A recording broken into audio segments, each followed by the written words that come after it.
What if I told you the reaping wasn't actually the most disturbing scene in the Hunger Games? The capital's greatest weapon isn't violence, it's something far more dangerous: the ability to control what people hope for and even what they enjoy watching. In this episode, we'll move beyond the reaping and discover how Gary Ross expands the global issue across the rest of the film. Hello, and welcome back to Between the Lines Literary Analysis with Smita. In our previous episode, we closely analyzed the District 12 reaping ceremony, our chosen individual oral extract. Through Gary Ross's use of color, cinematography, sound, and bureaucratic language, we explored the global issue of the abuse of political power through the exploitation and dehumanization of ordinary citizens. But in the individual oral, analyzing the extract is only the beginning. To score highly, we must also demonstrate how the same global issue develops across the work as a whole through carefully selected supporting scenes. Today, we'll move beyond the reaping and explore two moments that deepen Ross's political message. As we do so, notice that we won't analyze dialogue, performance, or cinematography separately. Instead, we will see how every authorial choice works together to construct meaning. Let's begin with the man who understands the capital better than anyone else: President Snow. One of the film's most revealing supporting scenes takes place not in the arena but in the quiet elegance of President Snow's rose garden. Unlike the reaping ceremony, there are no cheering clouds, no loud announcements, and no visible violence. Instead, Gary Ross strips the scene back to a calm conversation between President Snow and Seneca Crane.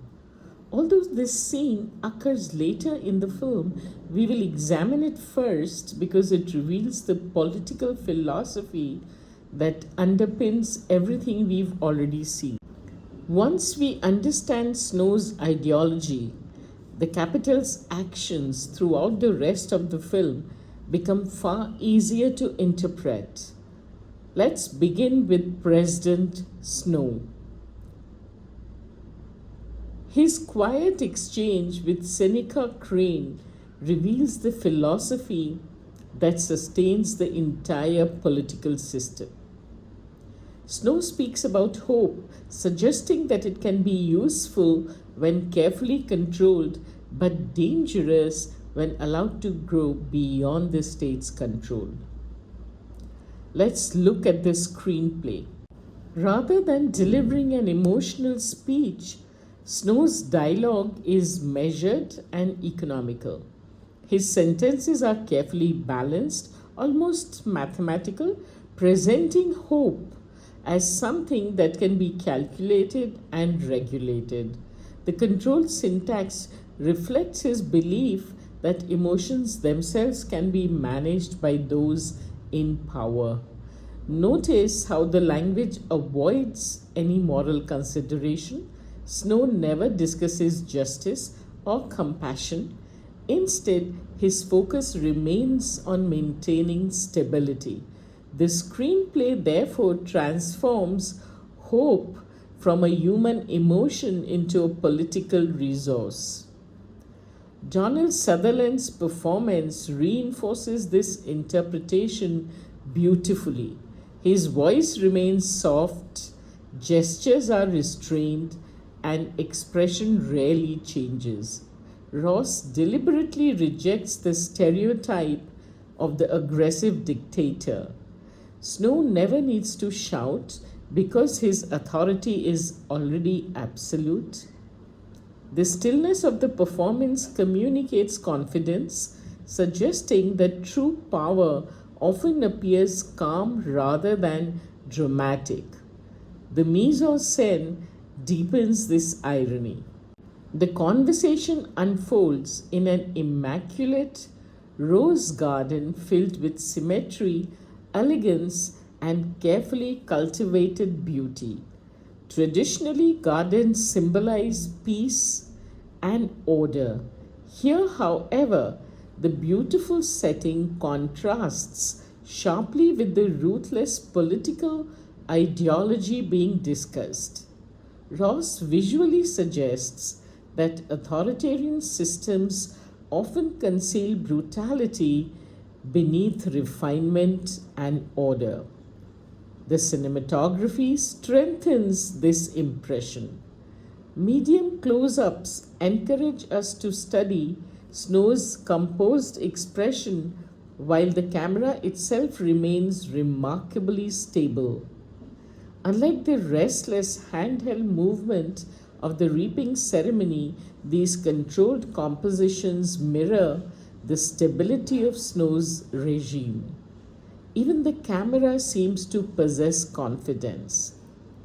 Taken together, the screenplay, performance, mise-en-scène, and cinematography present oppression not as chaotic violence but as quiet calculation.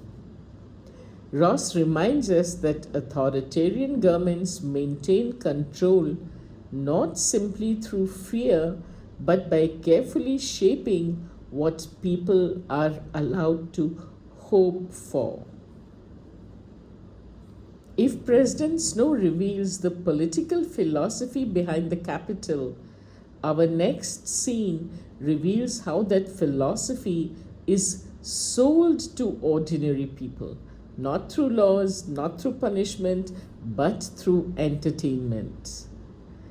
As Katniss and Peeta prepare for the games, Haymitch offers them a piece of advice that initially sounds almost casual. He reminds them that the Capitol wants a good show. Although the line is brief, it reveals one of the central ideas of the entire film.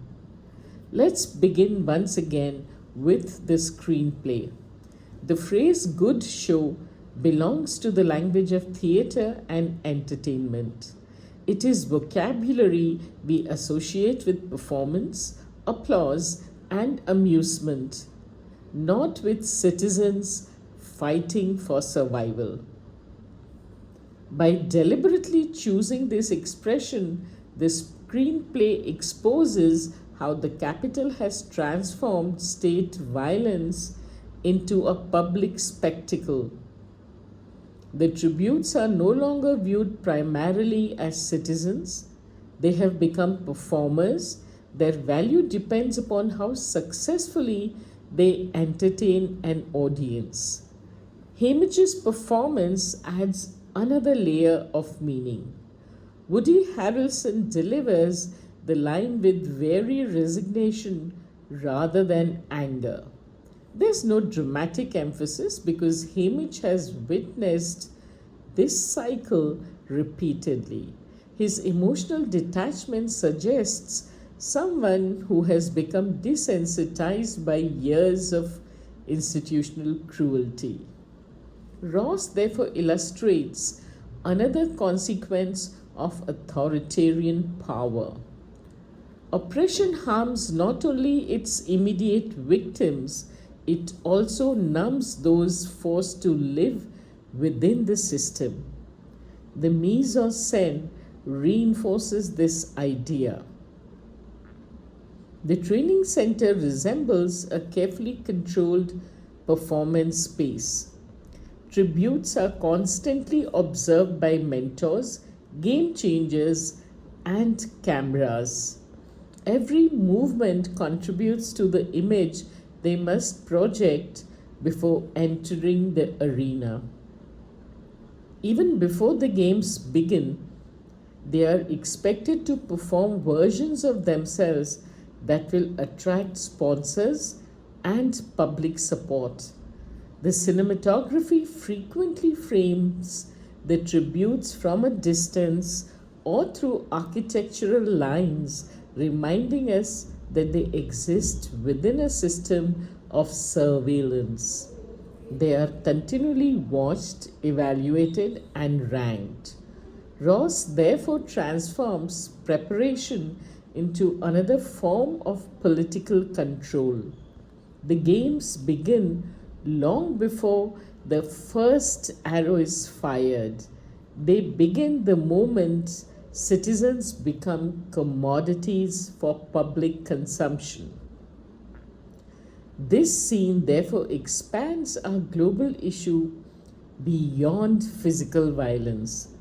Political power sustains itself by transforming human suffering into entertainment, encouraging audiences to consume cruelty rather than question it. If the capital can transform violence into spectacle, it can also transform identity into performance. And nowhere is that more evident than in the televised interviews with Caesar Flickerman. By this point, Gary Ross has shown us something deeply unsettling. Political power is not maintained by violence alone. It survives by shaping hope, by turning suffering into entertainment, and by teaching people to participate willingly in their own oppression. But the capital's greatest performance is still to come, because controlling people isn't only about controlling what they fear, it's about controlling who they become. In the next episode, we will enter one of the most carefully staged spectacles in the entire film: Caesar Flickerman's televised tribute interviews. Here, identities are manufactured, emotions are scripted, and citizens fighting for their lives become celebrities competing for applause. Then we'll examine the game changers, where the game makers reveal that even nature itself can be manipulated to preserve the capital's narrative. Together, these scenes expose the final stage of authoritarian control, not simply controlling people's body, but controlling the stories they tell about themselves. So, get ready to step into the capital's greatest show. Until then, keep looking, keep researching, keep reading between the lines, beyond the screen, literary analysis with Smita. Thank you for joining me.